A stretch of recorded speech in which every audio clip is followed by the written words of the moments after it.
That's right. All right, good evening. How is everybody tonight? And the other ones of you that didn't answer, how are you all doing? Okay? Okay, well, we're glad you're here tonight. Wayne told me he did a tremendous job the last 2 weeks.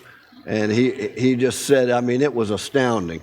And said nobody had any questions left, and so it's hardly even worth me getting up here tonight. But that's what he told me. So, is that about right, Wayne? Is that what you said? That's about what you said, right? Oh, he did go through all of them? All right. So we're going to go back to Old Testament parables then, and we'll do that. All right, we do have a couple of announcements that we ought to mention. I mean, Robin had her surgery. Many of you know that. She had a really terrible night overnight, and then all morning up to about noon, she just had a tremendous headache that she was trying to deal with and couldn't get that under control. Finally, that kind of eased up some. She's doing some better from that. And Eric DeLorenzo has surgery tomorrow. And if you'll keep him in your thoughts and prayers. What else we need to announce tonight? Sandy? Sandy's getting a report tomorrow and starts chemo in Orlando. Starts her chemo on Monday. Okay, Sharon's sister, Sandy Lathrop, is going to start chemo for her colon cancer that they just discovered. Anything else? David, how's David doing?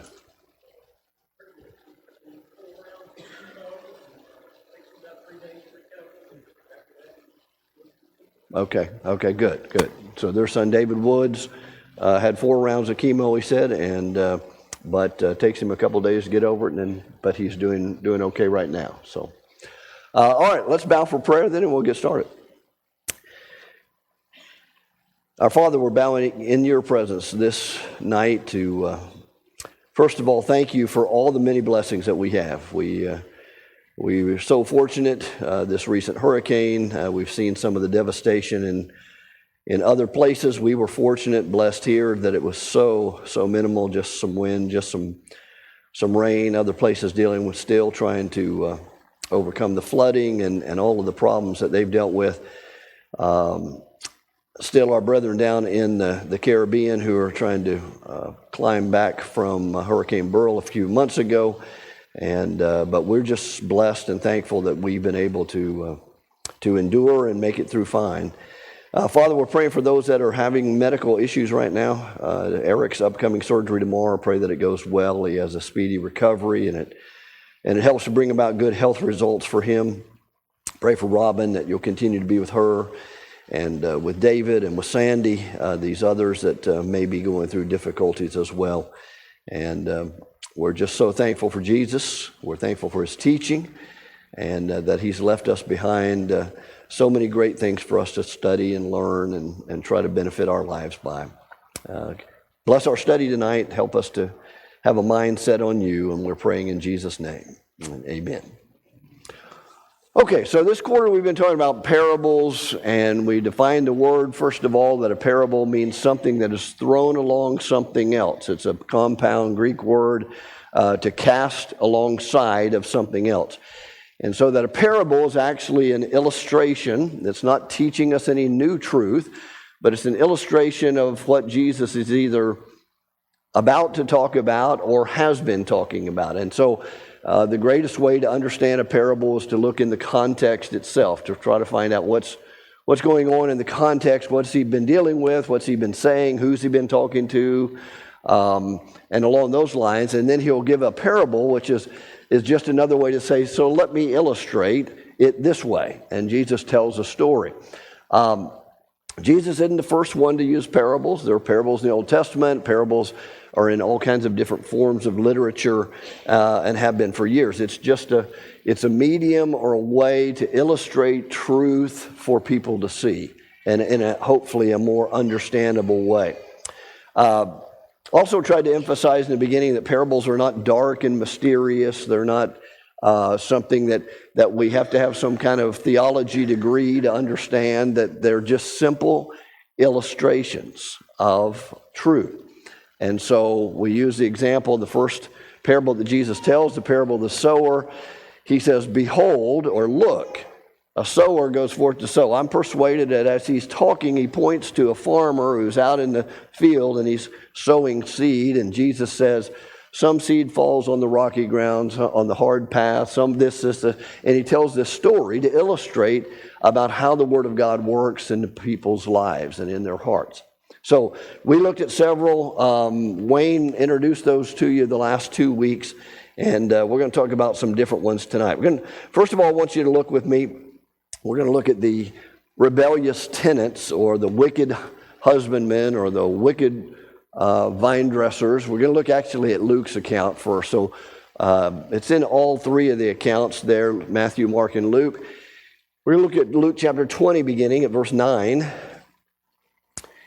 This is one of the more complex parables that Jesus tells. It says, then he began to tell the people this parable.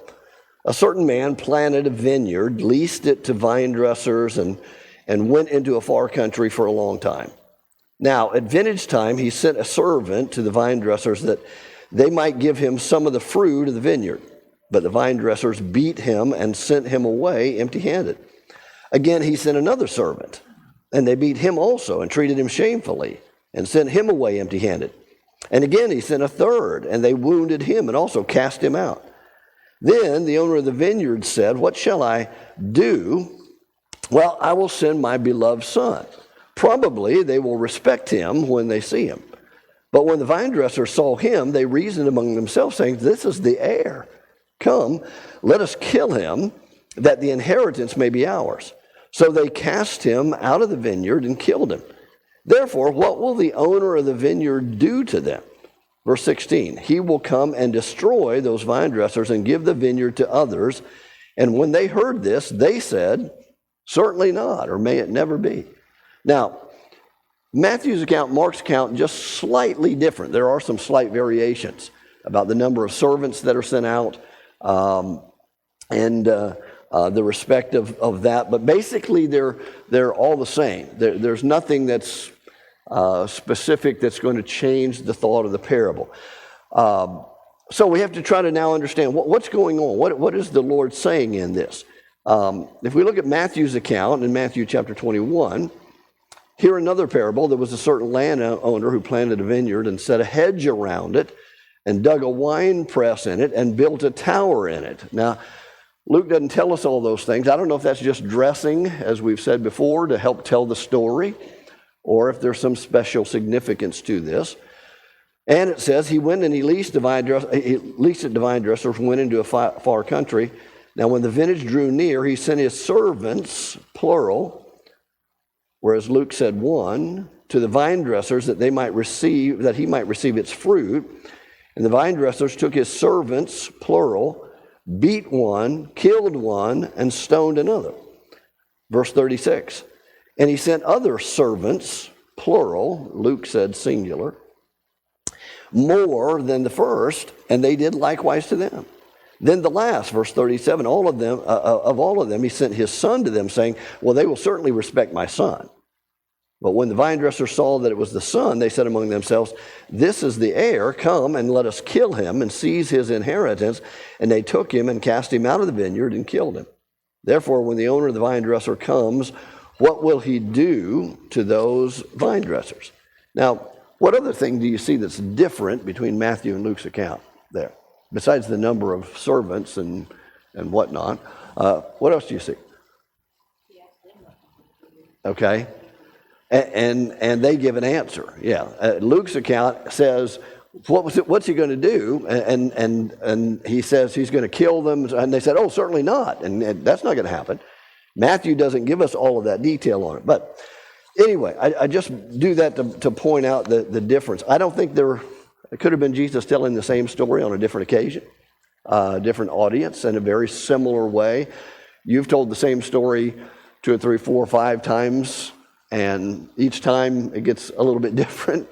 And so So let's look at the context. Remember, the rule of context is context rules, okay? So whatever the context is, I mean, that's going to help us to determine what this is talking about.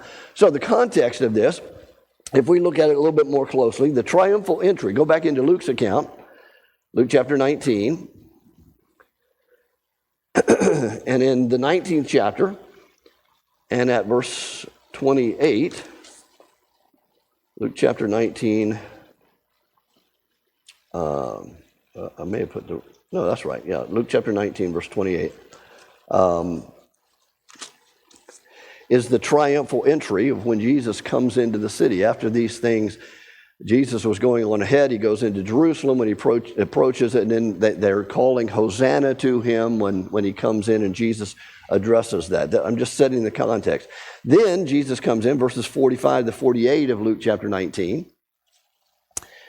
Jesus enters into the temple grounds, and he began to drive out those who were buying and selling, saying to them, "It is written that my Father's house will be a house of prayer, but you have made it into a den of robbers." That's where Jesus overturns the tables, makes a whip, drives the people out of the temple grounds, and cleanses the temple. But then look in chapter 20 and verse 1. And on one of the days, while he was teaching the people in the temple and preaching the gospel, the chief priests and the scribes and the elders confronted him. And they declared, saying to him, "Tell us by what authority you're doing these things, or who is the one who gave you this authority?" But he replied unto them, and he said, "I will ask you a question, and you tell me. Was the baptism of John from heaven or from men?" And they discussed this among themselves, saying, "Well, if we say from heaven, he'll say, well, why didn't you believe it? But if we say from men, all of the people, will stone us to death, since they are convinced that John was a prophet." So they answered and said unto Jesus that they did not know where it came from. And Jesus said unto them, "Well, neither will I tell you by what authority I do these things." I find that kind of an interesting exchange, first of all. But they're questioning Jesus' authority. Hey, wait a minute. Who gave you the authority to go into the temple and cast out the money changers? Who gave you the authority to turn over tables and drive these people out of here? Who do you think you are? I mean, that's what their question is. You don't have any right to do this. Who gave you this authority? And then we find the parable. Okay? So you have the authority of Jesus being questioned, and then the parable that he gives in Luke chapter 20. And then the question is asked again, as we said there, "Therefore, what will he do? What will the owner do to them? He will come and destroy them," verse 16, "those vine dressers, and give the vineyard to others." And when they heard this, they said, "Certainly not." And so then they reject Jesus, but look at what it goes on to say. "But he said unto them," verse, verse 41. Verse 41, it says, I'm in a little bit of trouble tonight. Sorry, getting my voice back. No, I'm sorry. Let me scoot back. Let me go back to verse 17. "But Jesus looked at them and said, Then what is this statement that has been written? A stone which the builders rejected, that which has become the chief cornerstone. Everyone who falls on that stone will be broken to pieces. But on whomever it falls, it will crush him." So then they further go on and try to trick Jesus. They're going to try to entrap him in some statement a little bit later on. So I just want you to see the context, okay? So the context is before they gives the parable, the triumphal entry, the cleansing of the temple, and their question of who do you think you are? Who gave you this authority to do that? Then he tells this story, and then we have them saying, "Oh, no, that'll never be like that. You can't let that happen." And then Jesus talks about the rejected stone, and then he talks about they talk about how to further try to trick him. So who, the parable itself, let's look at a couple of things in the parable. Who would the landowner be in this parable? God, okay? God is the landowner. Isaiah chapter 5 is a very similar kind of parable of the, the vineyard. So who are the wicked tenants or the wicked vine dressers? Who would they be? Scribes and the Pharisees, somebody said over here. What? Okay, yeah, just could represent actually the Israelite nation as a whole as well. Some have said the priests, the Pharisees, the scribes, the ones who are questioning Jesus. Hey, who are you? Who do you think you are doing this? So who are the servants that are sent? Probably the prophets, John the Baptist, who have come. God has tried to come and collect what should be his. And he comes and he sends this prophet. And how do they treat the prophets? They treat them horribly. We can read historically about how some of them were so treated. And who is the son? Probably Jesus, okay? He's foretelling his own death in this story, okay? So then here's the other question. So who are the others? Because he says that he's going to take it away from them and give it to others. So who are the others? The Gentiles, probably. And if you're a Jew and you hear that, what is your reaction? Certainly not. May it never be. That ain't going to happen. That couldn't be. It would be their value, their evaluation of it. So Jesus said, let me give you a story. Let me illustrate for you. Okay? You've been questioning my authority. You wonder who I am, where I've come from. And he gives this illustration and shows this, and probably talking of himself and his own death. And when this happened, now it could just be talking about Judaism now accepting Christians, if it were, if you want to look at it that way as well. But their reaction is, no, we couldn't lose what we have. We're not going to lose the vineyard. We're not the evil people. We're not the bad tenants on this vineyard that you're talking about. And that seems to be exactly what Jesus is saying in this parable. So what does it illustrate? I would suggest that refusing to accept Jesus, to refuse to accept his authority, will result in their punishment and their rejection. That's their question is, who do you think you are? Who gave you this authority to do what you're doing? Because they'd never seen somebody like this before. Somebody comes in and acts in this way. And so their question is, who do you and Jesus said, let me illustrate. I'll tell you. And here's what God's going to do in the aftermath of all of this. So that's what seems to be happening in this illustration. Now, the challenge is for us is what in all of this? We don't really know for sure that's what he's illustrating, okay? Certainly seems to be the case. If we've identified correctly the landowner as God, those servants who were sent as prophets in John the Baptist, the wicked tenants as evil, either the Pharisees, Sadducees, the scribes, the priests, or just Judaism as a whole. If we're right on that, which I think we are, but I'm just saying, when we look for illustration, sometimes it's not as clear in the context. Sometimes the context is abundantly clear. Here's what I'm illustrating. This we have to try to put the pieces together, and I say it's a little bit more complex. All right, Richard. Doesn't 19 kind of tell the story that maybe this parable was just told to the scribes and the Pharisees? At chapter, are you talking about Luke's account? Yeah, in Luke's account where it says, when the scribes and Pharisees realized that this was about them. I think Jesus, this is great Jesus form where they try to trap him or they try to give him that thing, and then he turns around and talks to some people, knowing that they're listening. Right. And it's more, this parable, I think, to me, was more for the benefit of the scribes and Pharisees. Oh, yeah, I agree. Yeah, I think it is. And that's why he's singling them out in that fashion. And they knew it, and they actually got it. Right. Look at Matthew's account, chapter 21.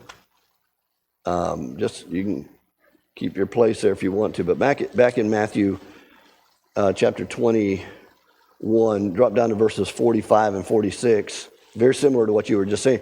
When the chief priests and the Pharisees heard his parables, they understood that he was speaking about them. And although they sought to arrest him, they feared the crowds since they considered him to be a prophet. But Jesus is identifying these ones and letting them know as he tells this story or gives this illustration. Now, have you ever seen anything like that happen before besides Jesus? Teaching something and it really be for this audience over here, although you might be saying it to, I mean, all of us as parents have done that, right? You said something maybe to one child that you know the other one is listening, or to a neighbor or whomever it is, and you know little Johnny, little Mary's sitting there listening to you, and they're thinking, okay, maybe they're going to get this, okay? And there is that point of it going on. All right, yeah. Yes, Brian.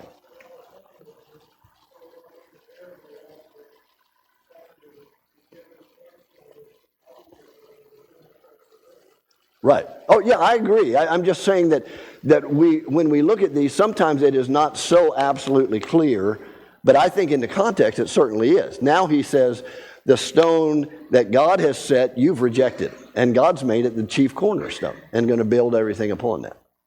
Okay. Somebody else. Oh, sure. No. Mickey.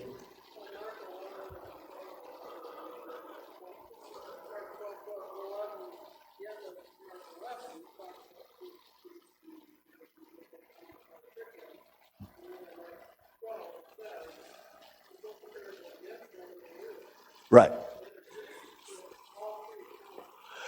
Right, and yeah, it verifies this very fact. And so it's interesting sometimes, because then if we dive into a parable, and so now let's ask the other question, okay? So he talked about they dug around it, they built a wall, and they built a tower, Matthew's account tells us. So is that just window dressing for the story, or are there some specifics that should be tied to that in the parable?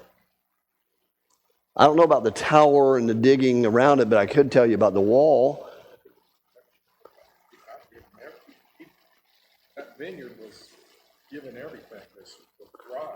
Okay, all right, I see what you're saying. Yeah. So the protection that they needed, okay. I mean, everything, like, whoever did that, like, the owner, it was just perfect. I mean, Right.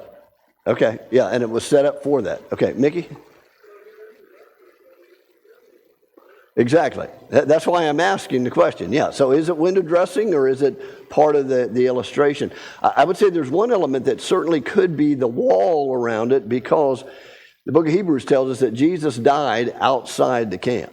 Okay, so I mean, there very could be they killed him and they threw him outside of the vineyard, outside of the wall. I don't know if Jesus had that intent when he told that part of the story.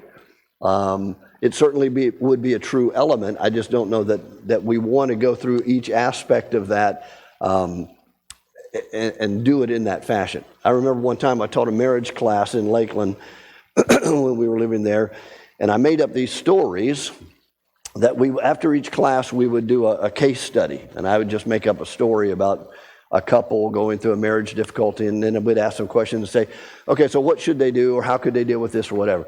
And there was one brother sat in the class, and every single week I'd say, okay, he went to college and he did this, this person. And so he'd raise his hand, and I think, okay, here we go. And he'd say, what school did he go? What was his degree in? And I said, I just made this up. I don't know. But I mean, he had all these questions about what. So we have to be careful in doing that, of trying to isolate every little tiny item in a parable. Remember, it's a story to illustrate a truth. Dane. And my thought is, just because Jesus didn't teach it, there's no window dressing, but we may not understand all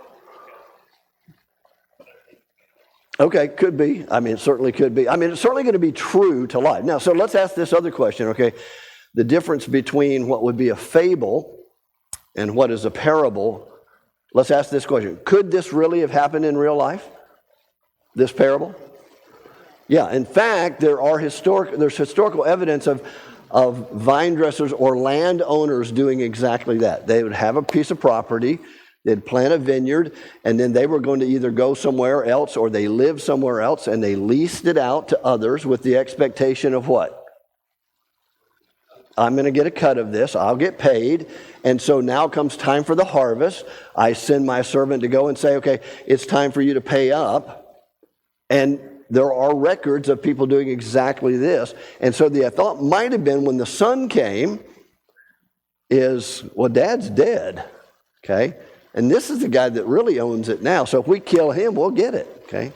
And there was also, unbelievably, even for our culture today, there were squatters' rights. And there was almost this 9/10 of possession. If you had, 9/10 of the law, you had possession. So they were just thinking, hey, as long as we stay here longer, we're just going to have it as ours. So that absolutely could have happened. It's not just some make-believe. We don't have trees talking and animals, jumping over the moon, whatever, like a fable would have. These are real stories to really illustrate a point. Okay, so anything else on this? Question or thought? Yes, Jay. They're not rejecting salvation. They're rejecting him because they're mad that they're going to lose their power. Right. And then they have fear because the people are believing Jesus and they're going to reject them. Right. Yeah, there's all of this is going on in this story. And remember, this is just a story to illustrate this point. And I think the point is, I have the authority to do this from God, and you're questioning my authority. Let me show you who I am. I'm the Son who has been sent from the Father. And you're going to reject me and kill me. Now, it hadn't happened yet. Jesus is standing there alive, living, but he's telling them what's going to happen and how they're going to act or react. Okay, I thought I saw something. Oh, Drew. I think you agree with David. You probably losing some of the societal context. The big picture is still visible. Right. The thing that I think you get out of stories like this is we can see this as a challenge for the first century church. We read the Jewish population is really struggling with Jesus saying, hey, this door is open for everybody. Right. It's kind of cool to see the inspiration ahead of time. Jesus having the foresight to say, this is a story that applies now, but it's also going to apply when I'm gone. Yeah, exactly. Talking of his death and the application even later on, but that's exactly right. Okay, so let's look at two other. We're going to go together. The parable of the talents and the parable of the pounds or the minas, depending on what your translation might say. So first of all, the parable of the talents is in Matthew chapter 25, verses 14 through 30, and most of us are familiar with this story. Okay. For the kingdom of heaven is like a man traveling into a far country who called his own servants, delivered his goods to them, and to one he gave 5 talents. Remember, talent is a measure of money. So if you want to think of it $5 or $5,000, whatever, that make it easier for you. Okay, he gave him 5 talents or 5 bars of gold, whatever. Okay, and to another he gave 2, and to another 1, and to each according to his own ability. And immediately he went on a journey. Then he said, he who received the 5 talents went and traded with them, made another 5 talents. And he likewise, who received 2, gained 2 more also. But he who had the 1 went out and dug it in the ground, and he hid his Lord's money. And after a long time, the Lord of those servants came and settled his accounts.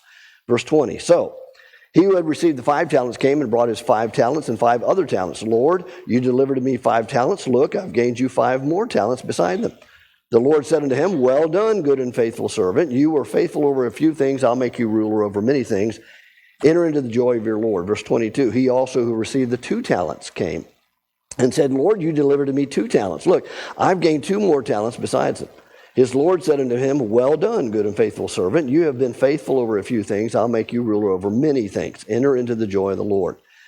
Then he who received the 1 talent came and said unto him, Lord, I know that you are a hard man, reaping where you have not sown, gathering where you have not scattered seed. And I was afraid, and I went and I hid your talent in the ground. Look, here you have what was yours. But his Lord answered and said unto him, you wicked and lazy servant, you knew that I reap where I have not sown, and I gather where I have not scattered seed. So you ought to have deposited my money with the bankers, and at my coming I would have received my own at least with interest. Therefore, take the talent from him and give it to the one who has 10 talents.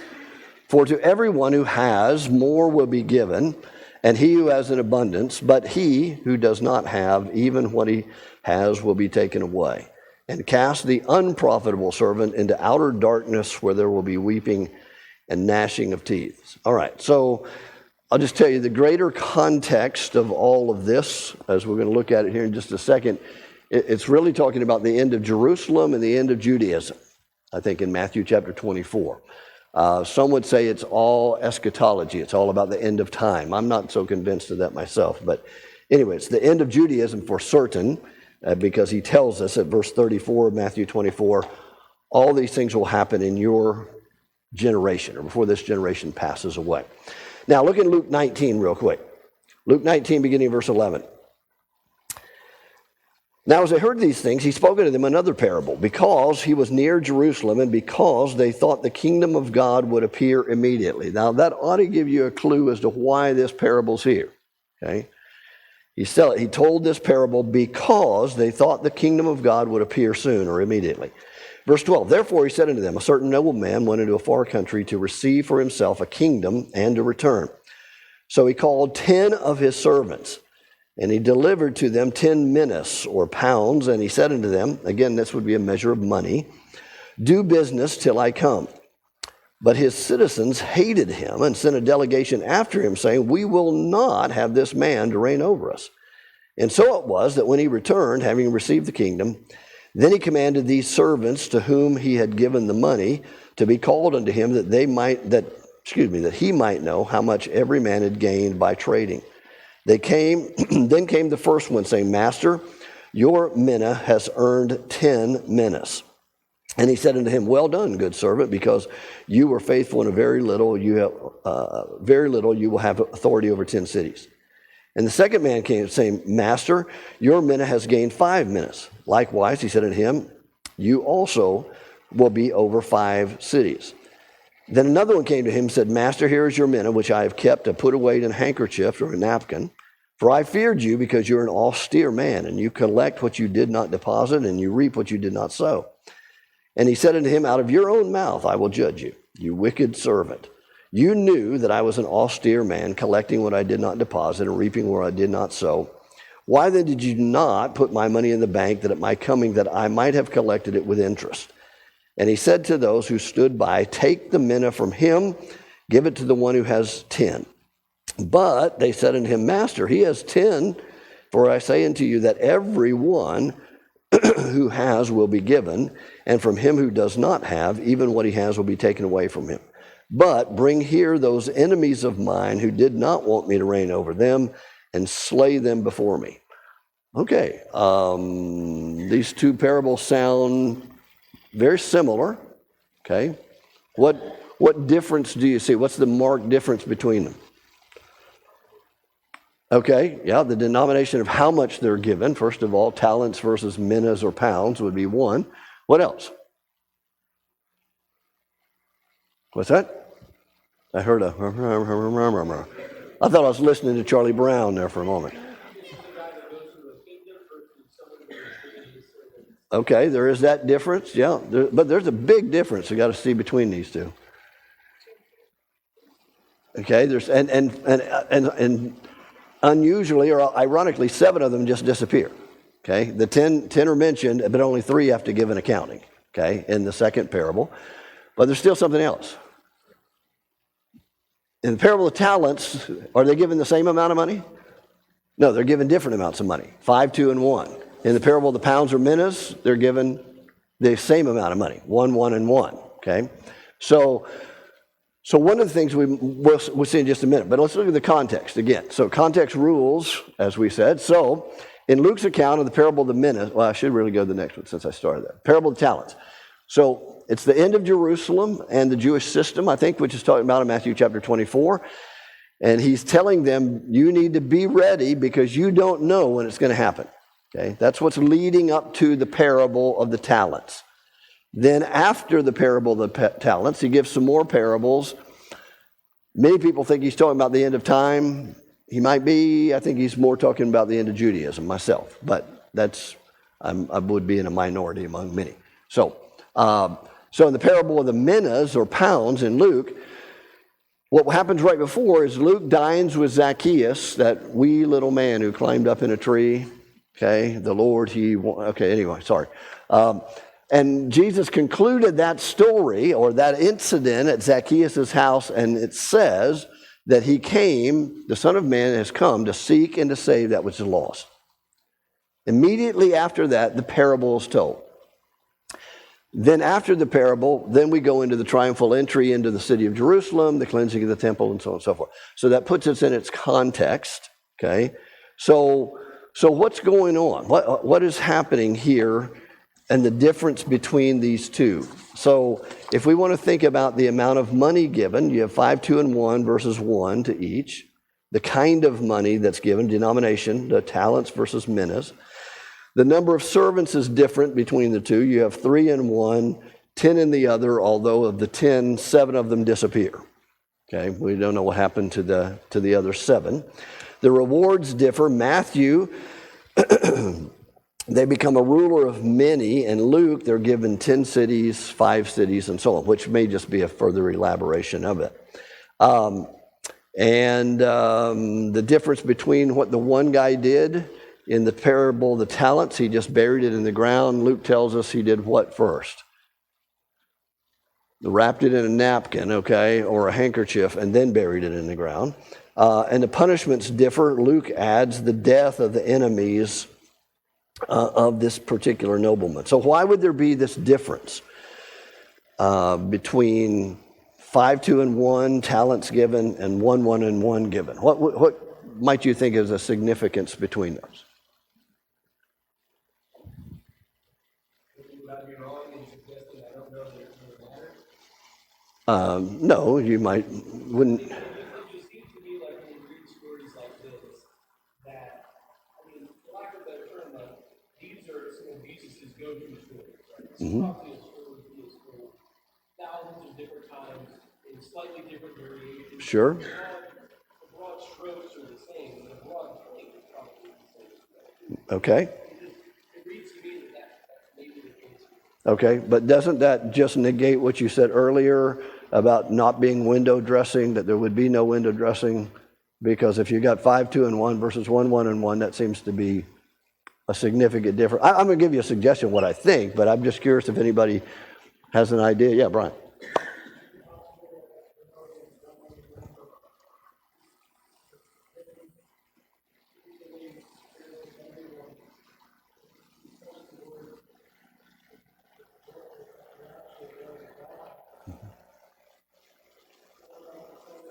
Yeah, I'm not following exactly what you're saying. So here's what I would suggest to you, okay? Possibly that the parable of the minas, in that they each receive 1 measure of money, in that we all have mutual responsibilities that are equal. Every one of us have certain responsibilities that we all are expected of God. But if we look at the parable of the talents, and some are given 5, some are given 2, some are given 1, we do have other responsibilities. Some people are more gifted in certain ways and have certain, if you will, talents, but abilities or blessings that are given to them that I believe God holds them accountable for the very things that He's given to them. And they should. So if you're a 5-talent person in that sense, then you're responsible for all 5 talents. If you're a 2-talent person, if you're a 1-talent person, whatever the case is. And that may be along the lines of what you were saying, Brian, but